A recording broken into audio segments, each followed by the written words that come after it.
May katibayan na bago niya idineklara ang martial law, kumonsulta muna siya kay Presidente Richard Nixon ng Estados Unidos. Hindi siya pinigilan nito.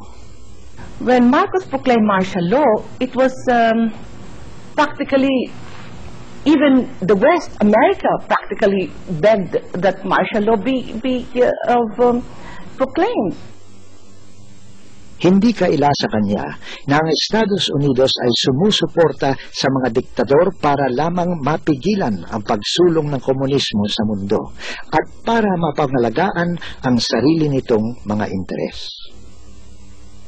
Naniniwala ang maraming dalubhasa na ang Estados Unidos ay nagbulag-bulagan sa mga pagmamalabis ng batas militar dahil nabigyan ni Marcos ng proteksyon ang mga base militar at ang mga negosyong Amerikano sa Pilipinas. We love your adherence to democratic principles and to the democratic processes. Nang pumutok na ang EDSA noong 1986, nang nalalagay na sa peligro ang interes ng Estados Unidos dahil sa patuloy na pagsuporta nito sa rehimeng militar, ay saka pa lamang tuluyang binitawan ng Amerika si Marcos.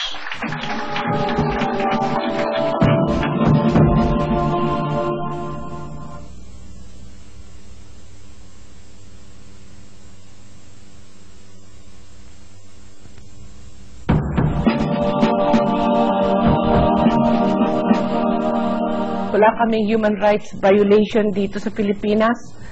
Araw-araw nga meron kang kaba dahil sa una-una hindi mo nakikita kung ano yung haharapin mo, ano? In the course of your daily duties. Ikalawa, hindi mo rin alam kung ano yung magiging utos na manggagaling sa itaas.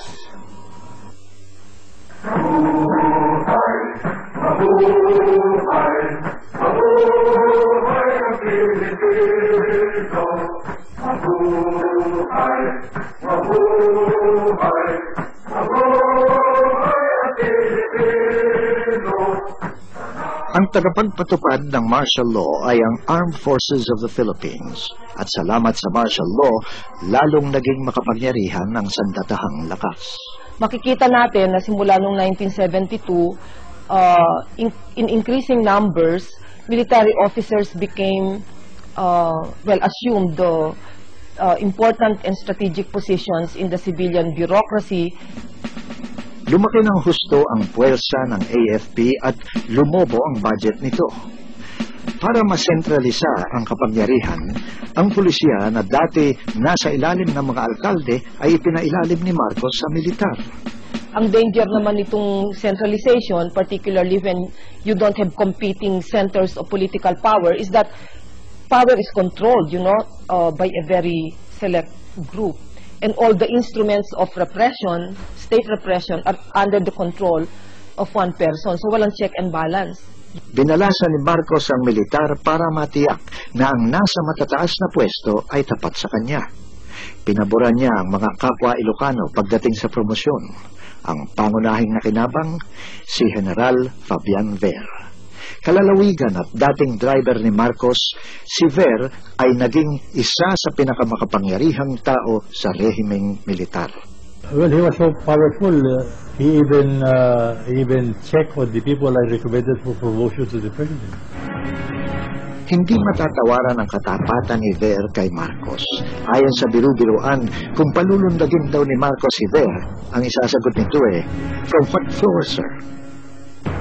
Tatlong ahensya ang pinamunuan ni Ver, ang Presidential Guard Battalion, ang Intelligence Service of the AFP o ISAF, at ang National Intelligence and Security Authority o NISA.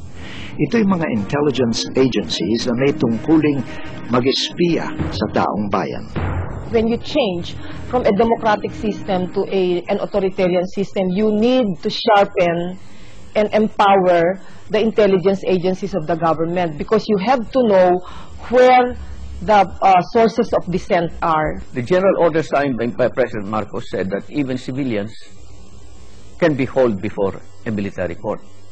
Pag dyan, wala ka na because the rules there are on rules on soldiers for military discipline. lopsided yan. Ang mga jueces yan, panay military officers, hindi mga civilian judges, hindi nga mga abogado yun eh. So, one-sided.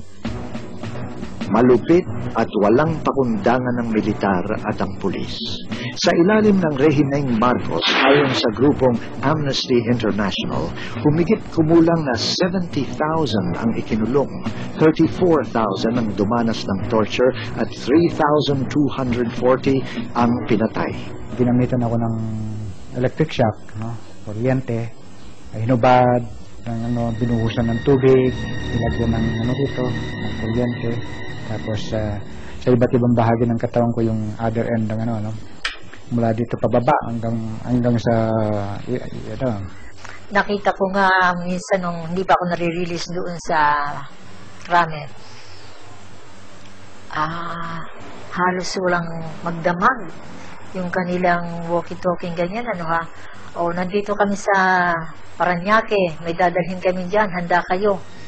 Tatandaan ko nun yung mga babaeng nagtatapat naman ng mga na-rape at saka yung talagang at saka yung mga istorya nila bago sila nakulong na may mga kasama silang pinapaupo sa ice, ganyan, and so on.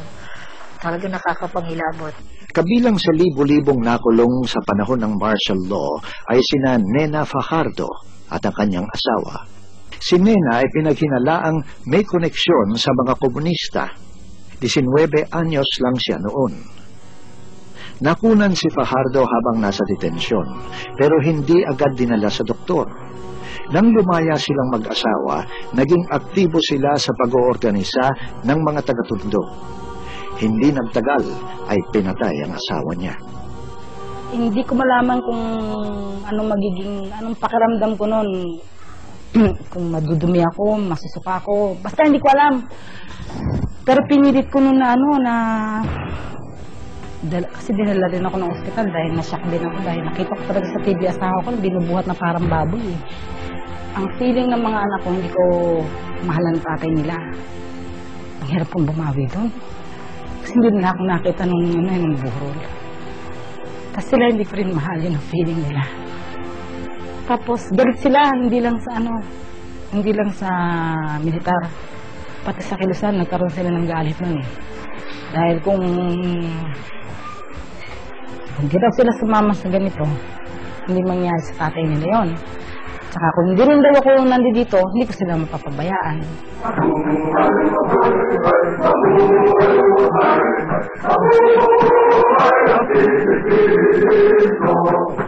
Karamihan sa mga kaso ng paglabag sa mga karapatang tao ay ibinintang sa Philippine Constabulary at sa Philippine Army. Kasi yung Constabulary, they planted evidence. They extracted confessions. Sila ang talagang may makinarya na parang maka-obtain ng evidence. Itong President General Ramos, he was chief of the Philippine Constabulary. Now, that was the principal agency na maraming human rights violations. In fact, yung lahat ng mga inaresto yan, sila Ninoy, basta lahat yan, ang commitment orders doon, pirmado ni General Ramos. I should know that because I saw it. They were my clients. Meron din mga excesses ng mga intelligence officers protected by the mantle of yung arrest without warrant, dahil nga martial law eh. In any case, we sought to correct those excesses. Aminado ang nakapanayam ng mga opisyal at tauhang militar na ang martial law ay nakapinsala sa bayan. Pero wala ni isa man sa kanila ang umamin na may nagawa silang kasalanan. Iginiit nila na sumunod lamang sila sa mga utos na nanggaling sa itaas. A soldier only follows legitimate orders. If an order is illegitimate, it's not sound, he is not duty-bound to follow such an order. Everyone is responsible for one's act, nobody else. You cannot pass that on to the top and say, oh, sinabi niya sa akin yun eh. Hanggang ngayon, itinatanggi ng pamilya Marcos at ng iba pang dating opisyal ng diktadura na nagkaroon ng malawakan at sistematikong pang-aabuso.